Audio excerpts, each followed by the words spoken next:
Hi, Gemini Sun and Rising. Welcome to your October 2022 horoscope. It's Raina here. Alrighty then. Well.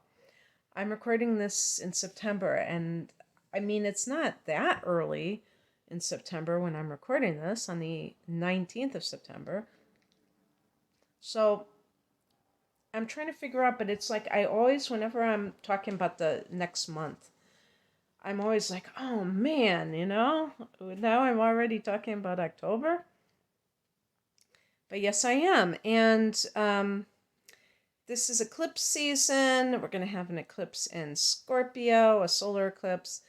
But at the beginning of the month, your ruler, Mercury, goes direct on the 2nd. So that's very nice.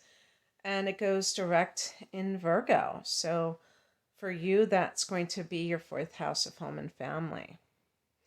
So, I wonder if anything significant has happened during this time frame. The fourth and fifth houses have been affected by this Mercury retrograde.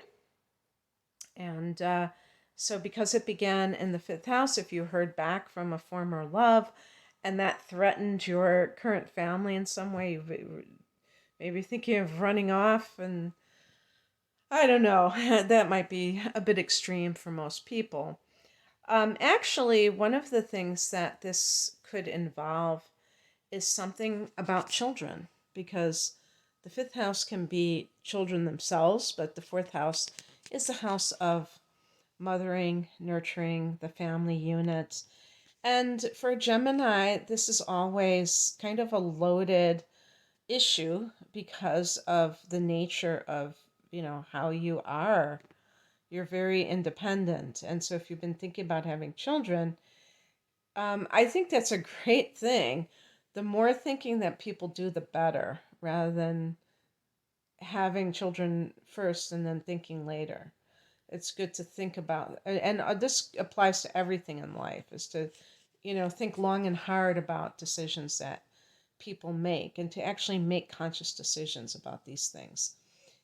So that might have been something that has been weighing on your mind or that you've been really going back and forth over. Um, Maybe there's something to do with a home. I doubt, I wouldn't be surprised if there's some kind of home purchase or something along those lines. Um, because there was a new moon here back at the end of August that may have started things off. And maybe you thought you were going to buy a home and you changed your mind about it. And now you have much more clarity on exactly what you're going to do. Also, this can involve the mother in particular.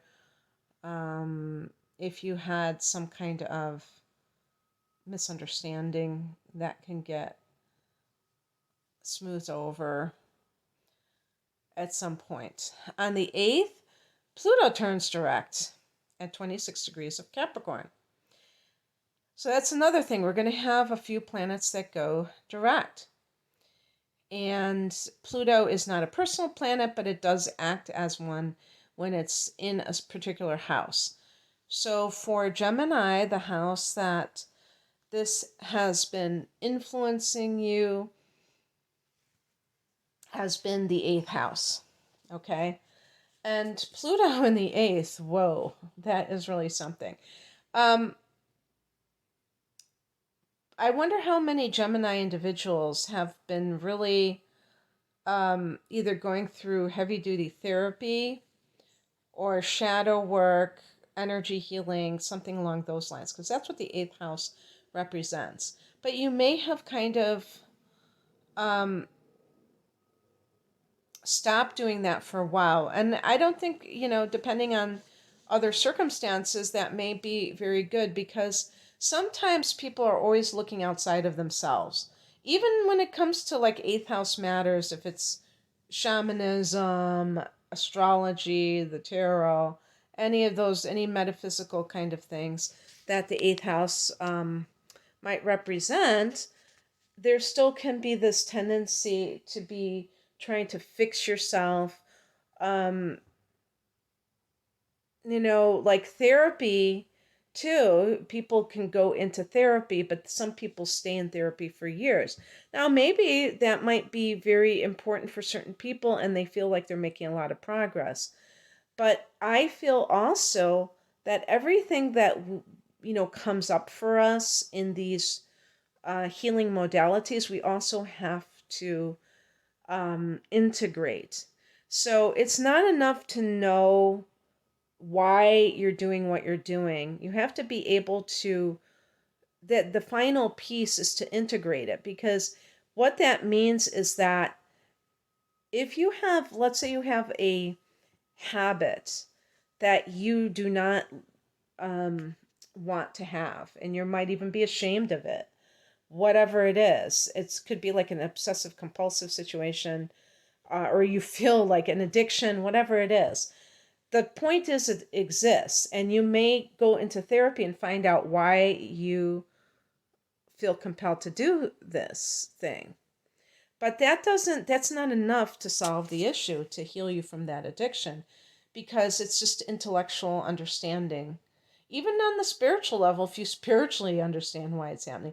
This is why people go to ayahuasca ceremonies and they still, have to contend with their life as it is. Maybe sometimes there are instantaneous healings and stuff like that, but I do think that there are cases where a person eventually says, now what? Okay, now I found out all these profound things about myself, but I'm still me, wherever I go, there I am.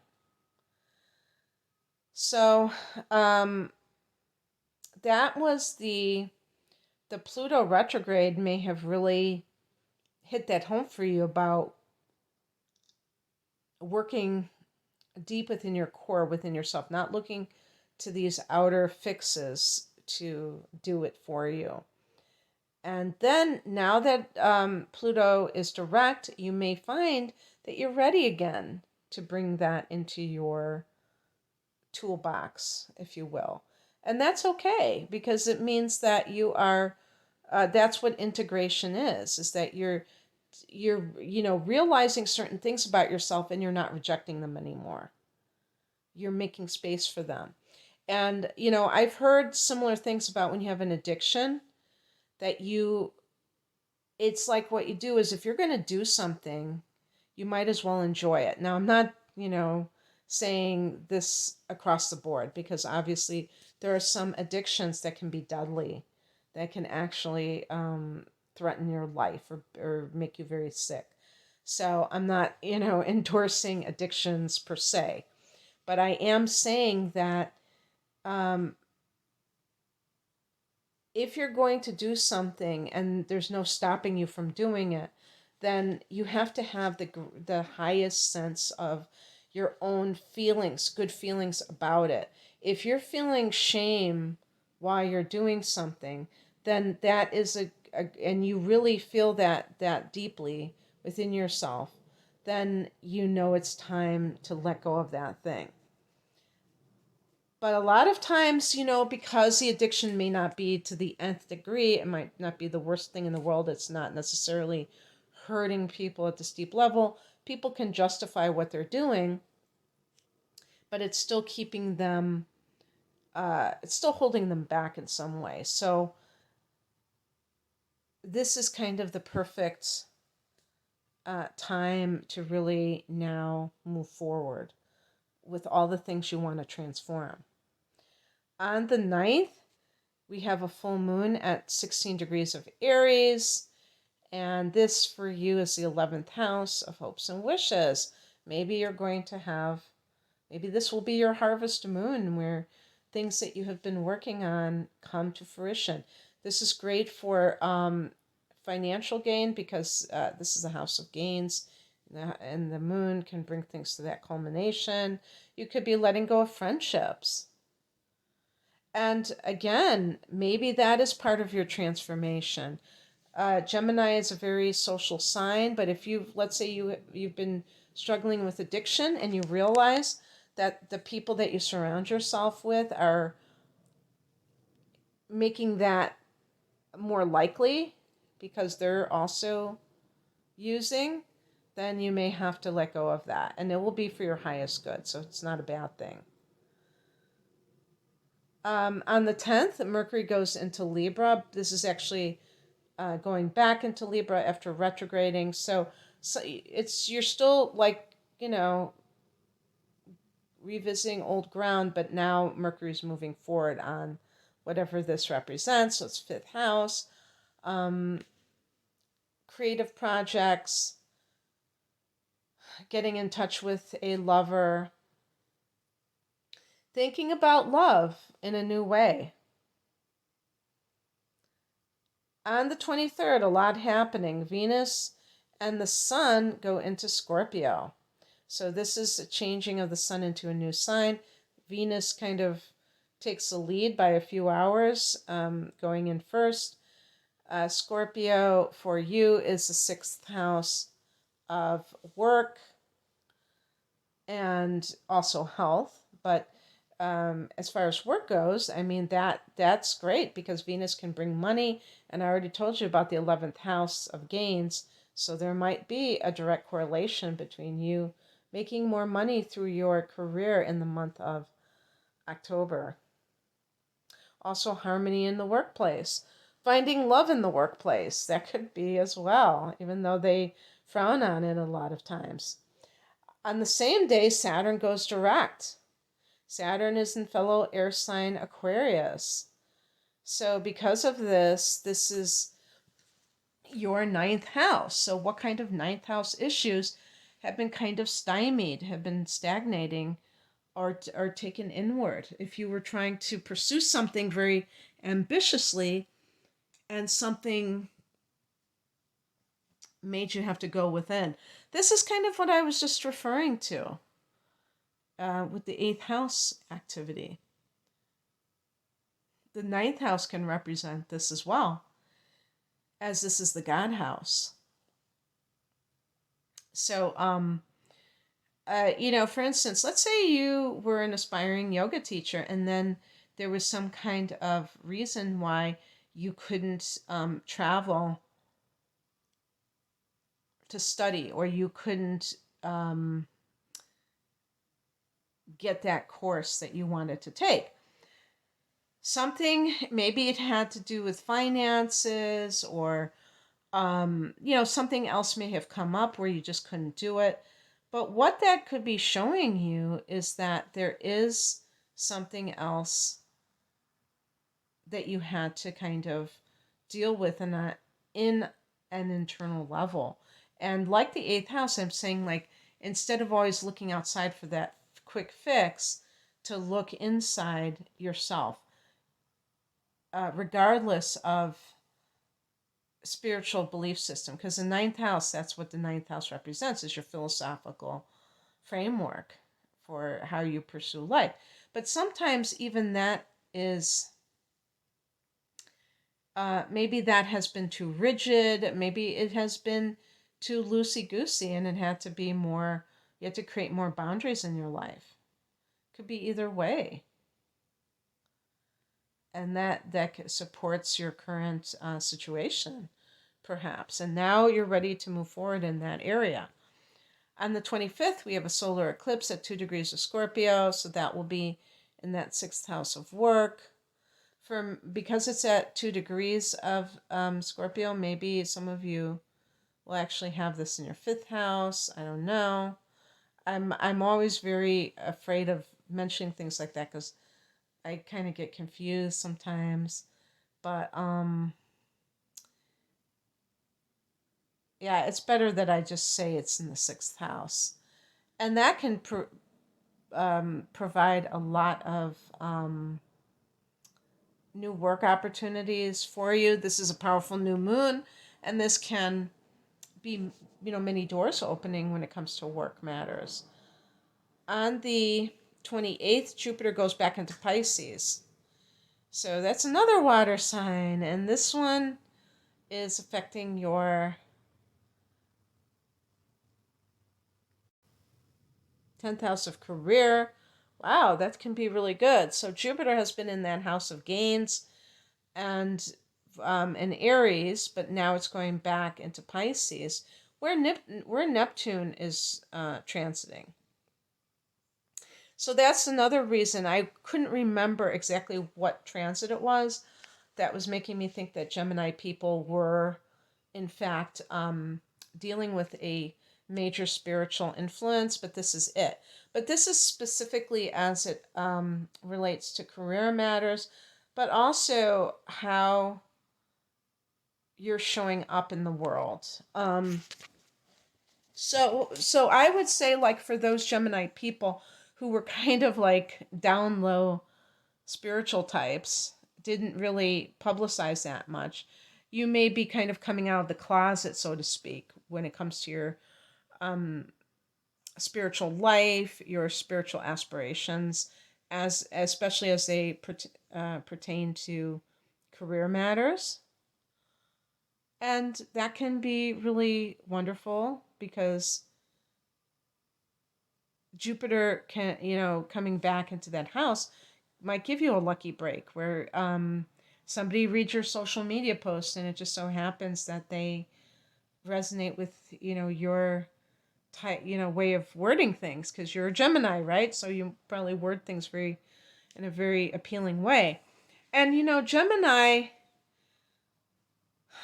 is one of those signs where spiritual types of pursuits, you may be kind of, I was going to say of two minds, pardon the pun, being a Gemini, having that duality or that double type of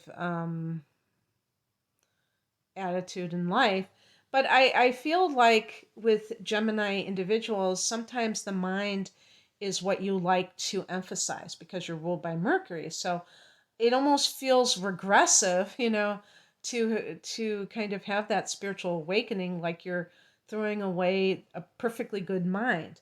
But the mind, if you can put it in its proper place to navigate this 3D universe, that's cool. It's when people elevate the mind to something that it can never be that is the problem. So, a word of wisdom from your opposite sign, Sag, here. On the 29th, Mercury goes into Scorpio. So, Mercury is in that 6th house. Maybe there's negotiation happening when it comes to work matters for some reason. Maybe you're reading about diets or some other health practice that you want to take on. Oh, that's another thing, with the solar eclipse here, is that you may feel like you have a new leash on life when it comes to your health, or at least you want to have it, and you're taking different actions to improve your health. On the 30th, Mars goes retrograde in your sign. Oh, I forgot to say that. Though. Yeah. So Mars goes retrograde in your sign. I haven't really read up too much about this in the first house. What I would imagine is that this could have an effect on your physical. Oh, maybe that's why you're reading up on it, because maybe you've already started to feel the effects. There has been a shadow period of Mars in retrograde in your sign. So this is happening at 25 degrees of Gemini, so a rather later degree. And so this will definitely affect all Gemini people pretty much, and quite well, meaning that retrograde action can definitely have a draining effect. I would say it's almost like, to me, when Mars is in the 12th house, because Mars is very active, and Mars rules the first house in the sign of Aries. So when it's in the 12th house, it's like being kept under lock and key. When and if you have like Gemini rising, and let's say your rising sign is 26 to 29 degrees of Gemini, it actually is going to be happening the whole retrograde in your 12th house. But I'm just talking about figuratively speaking. I'm talking about this idea of um, the body or the self in this world, having this Mars retrograde, where you tend to be with Mars, there's a physicality to it, and when it's retrograding, it's going within, so it's out versus in. And so you may feel like more, it might just, maybe it just like manifests as more aggression or not grumpiness, but snappishness, irritability factor. But if you feel even like on the physical level drained and things like that, what I always think is good are things that are gentle on the system, because when Mars is in your first house and it's direct, you may like start an exercise routine because you're just so like enlivened. Although when Mars went through Sag, I didn't do it, so I'm not saying it's going to happen 100% of the time. But realize that there can be something major that is happening for you. I can't tell you exactly how this is going to be. Maybe it kind of keeps you from being all over the place, ADHD, having that, Gemini is so mercurial, changeable, roaming around, even if it's locally, that you really like to do that. But maybe something keeps you more in place. And then you're able to focus on something that you're trying to produce or trying to achieve. And that will ultimately, when you look back on this after Mars goes direct in January, and especially when it comes out of its shadow in March, and you'll say, wow, what a productive period I had, because I was not just kind of moving my body, I was taking care of business on a deeper level. Okay, that's what I have for you. I hope that this resonated. If you would like a private reading, the link is below. Take care. Bye.